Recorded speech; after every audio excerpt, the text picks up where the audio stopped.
Olá, tudo bem? Hoje vamos gravar aqui um vídeo sobre um tema cabeludo, né? Cabeludo porque temas tranquilos acho que não tem muita razão de ser aqui, né? Eu vejo que tem muito vídeo no YouTube, mas as pessoas postam até vídeos por questões mais bobinhas assim e tal, e muita gente vê. Bom, eu já vou querer aqui fazer um vídeo de coisas mais cabeludas. Não, vamos trabalhar, vamos discutir aqui sobre pecado. Pecado é uma palavra importante na teologia e também tem as suas derivações políticas e tal. Então, não é uma questão teológica só. Você veja que interessante essa questão do pecado, né? Eu tenho aqui uma obra, Teologia Sistemática Pentecostal, né? Pentecostal, tá aqui. Foi publicada pela CPAD, né? Casa Publicadora das Assembleias de Deus. Conta aqui com, vamos ver aqui, 570 páginas por aí, né? São diversos autores que trabalham sobre uma proposta de escrever uma teologia sistemática do ponto de vista pentecostal. Então, tem quem escreve aqui sobre o pecado, é Elianai Cabral, né? Escreve sobre a doutrina do pecado. Vamos pegar meu óculos aqui para localizar aqui um pouco mais esse tal desse capítulo 6 desse livro. Então, veja bem, o que a gente precisa ter em mente, o que nós precisamos ter em mente, né? Acho que esse hábito de falar a gente também é muito ruim, né? É nós. A gente de 86, quando eu era pequeno, assistia esse seriado, né? Então, nós temos um problema ali, porque ele fala do pecado como resultado da queda, né? Resultado da queda. Queda é Adão e Eva, né? Eles teriam caído, sucumbido aí ao pecado, né? E o problema daí, o que é pecado? Para as igrejas, aí, normalmente é sexo. Falando em pecado é igual a sexo, né? Sexo para lá, sexo para cá, as pessoas se preocupam com o sexo alheio. É incrível. A igreja, então, mais que tudo. Quer dizer, sexo é mais preocupante do que a bomba atômica. Então, essa questão é que a gente precisa compreender, né? Sexo é o grande problema. Veja que agora na discussão aqui na eleição do senhor Bolsonaro, aí a discussão é sexo de novo, né? Não, porque estão falando sobre gênero, não sei o que lá, e bata de batata. Sexo, parece que sexo está na cabeça né? Essa ministra aqui agora, o problema dela é sexo. Sexo. Os meninos têm que ser azul, meninas rosa, quer dizer, se o cara for homossexual, não, isso já não tem explicação para eles, né? É tudo uma grande bobagem. Pode acreditar em mim. Explicava aqui a questão, né? O Adão e Eva teriam caído, teria havido uma queda. E diz aqui esse autor aqui, né, que haveria, por conta disso, um pecado herdado. Quer dizer, por conta do Adão e Eva, lá eu hoje teria carregado essa herança, essa herdação do pecado, né?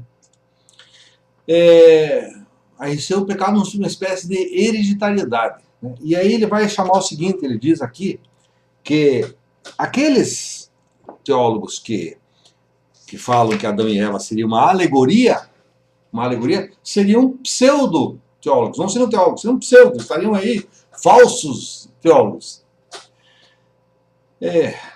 Mas aí tem um problema, né? Porque, por exemplo, ele fala da situação de Adão e Eva antes da queda. Mas veja como é que é possível falar sobre uma situação antes da queda. É lógico, é uma situação alegórica. Pode chamar esse como pseudo-teólogo, né? Mas não é possível, porque senão você coloca a queda no tempo e no espaço. O que é uma situação absurda. Como se a queda tivesse ocorrido no tempo e no espaço. Quando se fala do pecado, vai se falar não de uma analogia, mas de uma situação que se reconhece presentemente. E a situação é a seguinte, A humanidade não vai bem. Não vai bem. Os valores estão distorcidos, né? Ao invés do amor ao próximo, vamos comprar armas. Então não vamos, tá uma coisa errada, né? Essa situação da humanidade, a gente poderia derivar de perguntar assim, olha, então o ser humano foi criado errado, mas aí não dá. A assunção de criação errada não dá. Então, o ser humano é mal, e a teologia vai dizer, olha, esse mal só pode ter acontecido a posteriori. Não pode ter sido originado na criação. Então trata-se de uma explicação teológica, uma explicação que dê sentido para o mal que há no mundo. Porque senão a gente derivaria o mal da própria divindade. Né? Deus teria criado uma coisa imperfeita, que é o ser humano imperfeito, então ele daí então teria sido imperfeito. Você percebe? A teologia reflete essas questões, e então isso foi refletido no Antigo Testamento, essa criação do ser humano, originalmente puro ou bom que seja, né? E depois, por um lapso de desobediência, ele se torna consciente dele mesmo e por esse pecado ele é expulso do paraíso. Quer dizer, nós vivemos num local fora do paraíso. Nós não estamos no paraíso. Pelo fato de não estarmos no paraíso é que os problemas ocorrem. Teologicamente é isso, tem uma tentativa de explicar alguma coisa que não tem muita explicação, né? A única coisa que é fato, que a teologia percebe, que a fé fala, é que tem uma coisa errada, né? Essa coisa errada não é o sexo. Eu não sei que raio de doença que tem nas igrejas hoje de falar em sexo. Sexo, se a gente for pegar a questão de Freud aqui, ela serve como um manto para encobrir os problemas reais da vida, né? É um manto profundo aí. Então, falar antes da queda, por exemplo, é uma situação historicamente impossível, né? Você não tem como falar isso aí, né? Isso ele falou na página 313, logo na página 316 ele vai falar sobre o problema do pecado herdado. Veja, é óbvio que houve teólogos importantes e pais da igreja que falaram na ideia do pecado original que se transmite para toda a humanidade. Mas essa ideia da hereditariedade existe, por exemplo, em Agostinho e alguns outros. Mas não é uma ideia que explica as coisas. Ela nos dá uma condição, ela explicita a condição, mas não explica como é que o pecado de Adão, por exemplo, pegou em mim. Se ele tivesse pegado um vírus lá e tal, originalmente, né? Então, daí a gente vê também que Adão e Eva não são personagens históricos. Não tem sentido. Aí a igreja vai lá, coloca 6.000 anos, aí como se Adão e Eva estivessem vivendo naquele tempo lá e tal, né? Vem as perguntas bobas, né? Mas se Adão e Eva foram expulsos do paraíso, de onde é que vem tanta gente? Ah, mas eles tiveram os filhos, Caim e Abel, Caim, né, mata Abel, e daí de onde é que vem? Os outros, a filharada deles, né? A própria Bíblia não está preocupada em explicar esses detalhes, porque não tem explicação. O problema dele é outro. Né? Essa narrativa bonita aí da história do paraíso, né? É o paraíso perdido. O ser humano perdeu, né? E pelo fato de estar perdido, então ele está sem rumo. Então veja, também nessa mesma obra aqui vai dizer assim, que vem o juízo final. Já falei que Jesus não voltará, né? Você pode ver os juízes aí, Jesus não vai voltar, né? Então não tem esse juízo final. Eu sei que eu estou indo contra aqui o credo apostólico e tal, né? Contra alguns livros aí da Bíblia, no caso do apóstolo Paulo mesmo, mas fazia parte da expectativa, das ideias que tinha naquele tempo e tal. Mas teologicamente é incoerente você esperar, por exemplo, como diz lá o autor ali, né? Juízo final que vai julgar as pessoas conforme a conduta pessoal. Mas, Senhor amado, se for a conduta pessoal do cidadão que vai determinar o juízo, então para que Jesus Cristo veio? Né? Para que o Evangelho de João vai dizer que aquele que crê em Cristo não entra em juízo, mas tem a vida eterna? Né?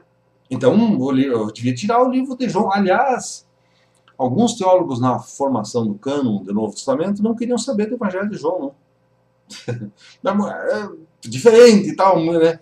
Aí ele acabou sendo aceito depois, né? Então o problema do cânon é que a gente tem que se submeter àqueles livros que foram aceitos pela igreja originalmente. Eles se impuseram a si mesmos, é o caso do Evangelho de João. Então quem crê em Cristo não entra em juízo, tem a vida eterna. Tem diversas passagens do Evangelho de João que fala isso, né? Então, vai ser avaliado, conforme o autor aqui que eu estou mencionando, né, nesse livro aqui, né, pela conduta pessoal. E nesse sentido tem um monte de livros aí, que eles querem falar do pecado como um problema de conduta pessoal, e principalmente sexual. O cara que está com sexo na cabeça parece que está sem Deus, quando é justamente o contrário. Quando você crê em Deus, né, tem muito sexo. Você ama sua esposa e tal, né, a vida se torna uma vida realizada. Eu não sei que raio de ideia é essa que ele tem uma vida infeliz, né? Eu já comentei essa história aí do cara que eu encontrei no ônibus e que ele disse que a mulher dele entrou na igreja e tal e só queria furunfar com ele só para procriar. Daí não, porque ele queria fazer diversão e tal. Não, não quero me divertir, só quero para procriação. Porque essa igreja ensina que é pecado. Veja, daí depois se separaram, né? Tá na cara que não é possível imaginar ser um casamento feliz desse jeito. O sexo é fundamental. Porque a pessoa não apenas se relaciona sexualmente, ela se entrega para o outro naquele momento que tem uma percepção da imagem divina. Você conhece Deus, né? Você tem encontro com Ele, ok. A Bíblia descreve esse encontro com Deus com uma realização tão profunda. O verbo conhecer é utilizado para o sexo. Um homem conhece sua mulher quando ele transa com ela. E isso vale para qualquer ser humano.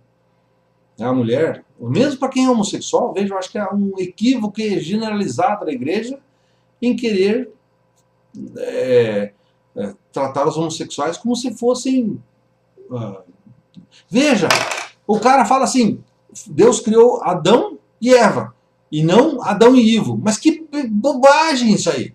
É uma besteira muito grande.